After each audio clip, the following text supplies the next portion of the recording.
नमस्कार. Home construction steps आणि check points, घर बंगले बिल्डिंग बांधण्याच्या बेसिक स्टेप्स आणि चेक पॉइंट्स आपण या माध्यमातून आपल्या सर्वांना काही व्हिडिओच्या माध्यमातून प्रेझेंट करणार आहे. या बेसिक स्टेप्स आपल्याला घर बांधताना, बांधून घेताना, सुपरविजन करताना आणि अनेक ठिकाणी आपल्याला ते उपयोग पडणार आहेत. पहिला टप्पा येतो घर बांधताना किंवा घर बांधून घेताना. हा आपला पहिला व्हिडिओ आहे. या टप्प्यामध्ये पहिला येतो क्लायंट. आता या होम कन्स्ट्रक्शन बेसिक स्टेप्स आणि चेक पॉइंट्स मध्ये पहिला आपण व्हिडिओ बनवणार आहे क्लायंट्स वरती. क्लायंट्स काय असतो?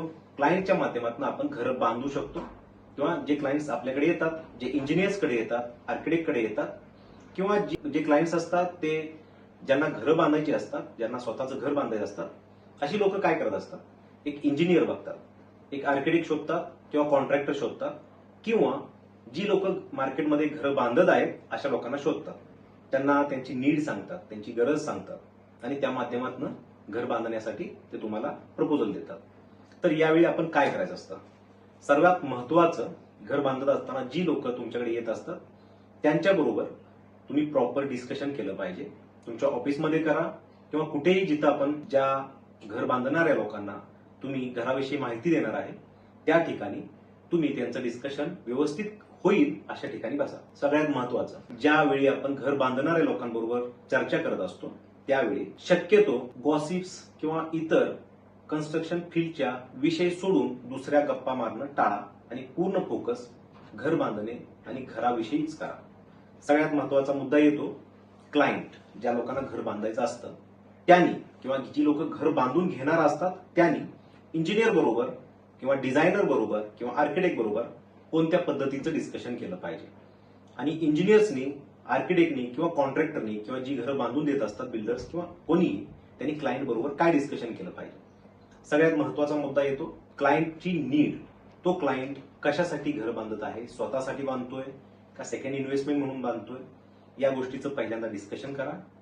त्या क्लायंटची नीड, त्या लोकांना, ज्या व्यक्तीला घर बांधायचं आहे तो स्वतः त्याची नीड काय आहे, किती बीएचके, त्याची गरज किती आहे, 2 BHK बांधायचं आहे का 1 BHK बांधायचं आहे का 3 BHK बांधायचं आहे, ही त्याची नीड बघा. यानंतर येतो मुद्दा त्याचं बजेट. तुम्ही त्याच्याशी ओपनली डिस्कशन करू शकता, फ्रीली डिस्कशन करू शकता की तुमचं बजेट किती आहे किंवा तुम्ही बजेट काय ठरवलेलं आहे.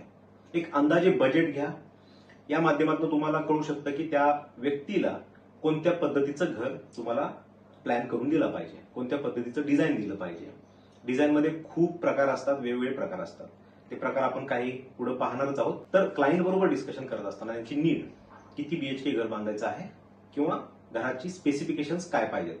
त्याच्यानंतर बजेटचा विषय येतो. तुम्ही त्यांच्याबरोबर बजेट डिस्कशन करू शकता. त्याच्यानंतर क्लायंट बरोबर डिस्कशन करत असताना काही गोष्टी, प्रामुख्याने टाइम पिरियड एक आहे. टाइम पिरियडमध्ये आपण त्यांना विचारू शकता की आपणास हे घर किती काळामध्ये पाहिजे. जर तुम्ही कॉन्ट्रॅक्टिंग करत असाल, बिल्डर्स असतील तर सेल्फ डिपार्टमेंट काही गोष्टी विचार असतात, त्या वेगळ्या असतात. ही माहिती जी लोक घर बांधून देणार आहेत, कॉन्ट्रॅक्टिंग करणार आहेत किंवा जे इंजिनियर्स आहेत, ग्रामीण भागामध्ये स्वतः कन्सल्टिंग करतात, सुपरविजन करतात, अशा लोकांसाठी ही माहिती आहे. तुम्ही त्यांना टाइम पिरियड विचारू शकता. त्याच्यानंतर मार्केटची सिच्युएशन विचारू शकता. जिथं तुम्ही घर बांधत आहे तिथं मार्केटची सिच्युएशन काय आहे. मार्केटमध्ये आता मटेरियलचे रेट कमी जास्त होत असतात. रेटमध्ये फ्लक्च्युएशन येत आहे. रेट्स वाढणं, कमी जास्त, यामुळे तुम्ही ठरलेल्या रेटमध्ये तुमचा फरक पडू शकतो. तर तुम्ही मार्केटच्या सिच्युएशन प्रमाणे जाणार आहात का फिक्स रेटवरती जाणार आहात. जर फिक्स रेटवरती जाणार असाल तर तुमचा रेट वेगळा येईल. तर मार्केटच्या सिच्युएशन नुसार जाणार असाल तर रेट वेगळा येईल. या गोष्टी तुम्ही ओपनली डिस्कस करा, तुमचं हेल्दी डिस्कशन आणि हेल्दी वातावरण साईटवरती राहण्यासाठी. याच्यानंतर तुमची कन्स्ट्रक्शन कॉस्ट ठरते. म्हणजे एक साधारण कोणताही कॉन्ट्रॅक्टर असेल किंवा कोणताही इंजिनियर असेल किंवा जी लोक या क्षेत्रामध्ये, बांधकाम कन्स्ट्रक्शन क्षेत्रामध्ये काम करत असतात, त्या लोकांना साधारण एक आयडिया असते किंवा साधारण एक अंदाज असतो किंवा काही थंब रूल्स असतात. त्या माध्यमातून ते पर स्क्वेअर फीट कॅल्क्युलेशन करू शकतात. पण त्याच्या आधी कुठं घर बांधायचं आहे, कोणत्या लोकेशनला घर बांधायचं आहे, रिमोट एरियामध्ये आहे का, शहरी भागापासून किती लांब आहे, अवेलेबल रिसोर्सेस पासून किती लांब अंतरावरती आहे, या गोष्टीनुसार अनुभवी कॉन्ट्रॅक्टर, अनुभवी इंजिनियर्स, अनुभवी आर्किटेक्ट्स आपल्याला सांगू शकतात पर स्क्वेअर फूट किती रेट येऊ शकतो. हा झाला अप्रॉक्सिमेट इस्टिमेट. तर या माध्यमातून एक रेट ठरवला जातो, त्याला म्हणतात आपण कन्स्ट्रक्शन कॉस्ट. जी कन्स्ट्रक्शन कॉस्ट सुरुवातीला डिस्कस केली जाते. त्याच्यानंतर सर्वात महत्वाचं पेमेंटची शेड्यूल असतात. या गोष्टी अग्रीमेंट करताना आपण पाहाव्या लागतात, पण सुरुवातीला तुम्ही जनरल डिस्कशन मध्ये या गोष्टी तुम्ही विचारू शकता की साधारण तुमचं पेमेंट शेड्यूल काय राहू शकतं आणि आमचं जे लोक आम्ही घेतो, आम्ही जी लोक काम करणार आहेत, आमचं शेड्यूल काय असू शकतं. जी लोक काम घेणार आहेत, जे इंजिनियर्स काम घेणार आहेत किंवा जे कॉन्ट्रॅक्टर काम घेणार आहेत, त्यांचं एक पेमेंट शेड्यूल असतं. काही स्टेजेस असतात, त्या स्टेजेसला पेमेंट येणं गरजेचं असतं. प्रत्येक स्टेज वाईज आपण पेमेंट शेड्यूल ठरवलेलं असतं.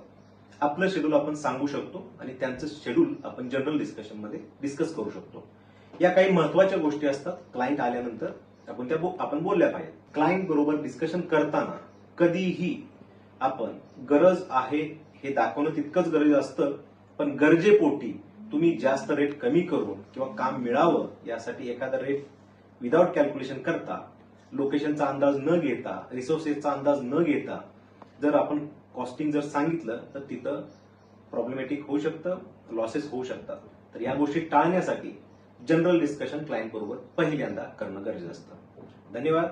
या व्हिडिओमध्ये किंवा या लेक्चरमध्ये आपल्याला क्लायंट बरोबर काय डिस्कशन केलं पाहिजे पहिल्या भेटीमध्ये ही माहिती आपल्याला दिलेली आहे.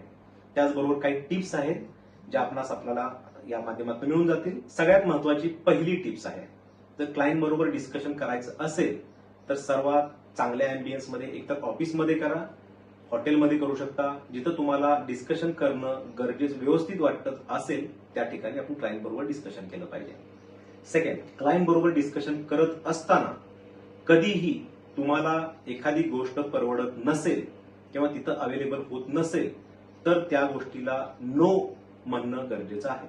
नो म्हणजे काय, तर ही गोष्ट अवेलेबल रिसोर्स मध्ये मिळत नाही तर त्या ठिकाणी ती रिसोर्स अवेलेबल करण्यासाठी एकतर त्यांची हेल्प घेऊ शकता किंवा अवेलेबल होत नाही म्हणून क्लिअर सांगू शकता. जर होत असेल तर त्याचे चार्जेस तुम्ही लावू शकता. ह्या आहेत 2 टिप्स क्लायंट बरोबर सुरुवातीला डिस्कशन करण्यासाठी.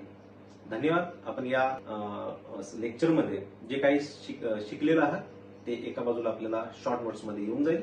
आपण ते रिव्ह्यू करा आणि या माध्यमातून आपण पुढच्या व्हिडिओकडे वळत आहे. धन्यवाद.